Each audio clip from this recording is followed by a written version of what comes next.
الحمد لله رب العالمين. اللهم صل وسلم على نبينا محمد وعلى آله وأصحابه أجمعين.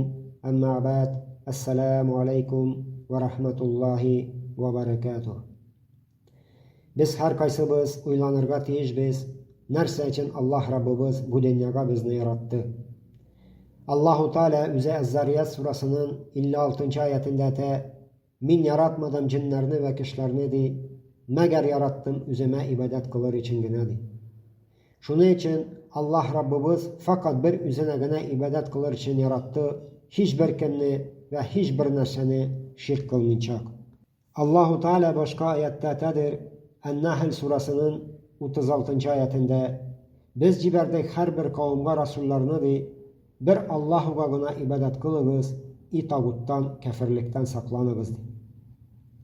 Allohu Teala boshqa oyatda aytadir, Baqara surasining 21-oyatida "Ey siz kishlar odam bolalari de, ibodat qilamiz o'zingizning Rabbingizga de, qaysi yaratdi o'zingizni de, sizga bo'lgan qavmni de, balki Allohdan qo'rquvchilardan bo'lursiz de."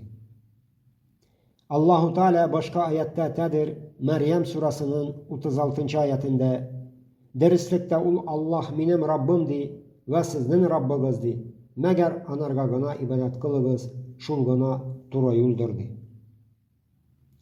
Shulay uq Alloh Rabbimiz Al-Bayyinah surasida "Alarga amr berildi de, bir Allohga ixlosman ibodat qilarga." Shuning uchun ibodatning ikki sharti bor. Ishol ikki shart bo'lmasa, xud ko'pmagina ibodat qilsa da odam bolasi bir nindi de foydasi bo'lmaydi. Ya'ni ibodat qilar uchun ikki shart kerak. Birinchi sharti Alloh rizoligi uchun ixlosman ibodat qilu. Faqat bir Alloh Rabbimizning rizoligi uchungina.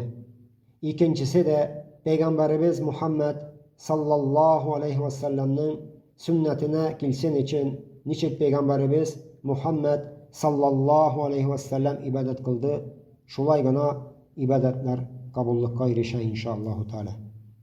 Ibodatga kiratilgan amallar ko'p.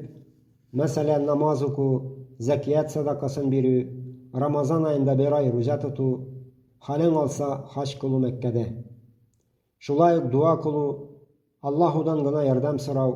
Alloh Rabbimiz Fatiha surasida "Senga gina ibodat qilamiz va sendan gina yordam so'raymiz."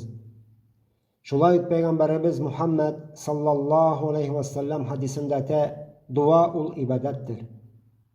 Allohga gina tavakkul qilu, Allohdan gina umid tutu, Allohdan gina qo'rqu, Allohni gina sevu, shulay sabr etu, gunohlardan saqlanu, Qur'on o'qu, zikr etu, istig'for etu, payg'ambarimizga Muhammad sallallohu alayhi vasallamga salovat etu, barcha nafil ibodatlar qilu." Payg'ambarimiz Muhammad sallallohu alayhi vasallam "Iymonning da eng zo'r amali uldir shahadat la ilaha illalloh va oxirgisi yo'ldan tosh olu, ishalay o'yalu, ya'ni bular hammasi ibodatga kiradir." Shuning uchun har bir ibodatimiz Alloh rizoligi uchungina bo'lish kerak.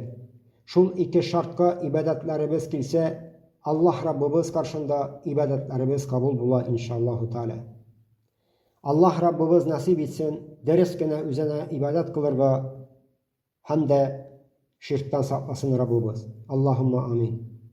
Allohumma salli va sallim ala nabiyyina Muhammadin va ala alihi va ashabihi ajma'in va axiru davana anil hamdulillahi robbil alamin.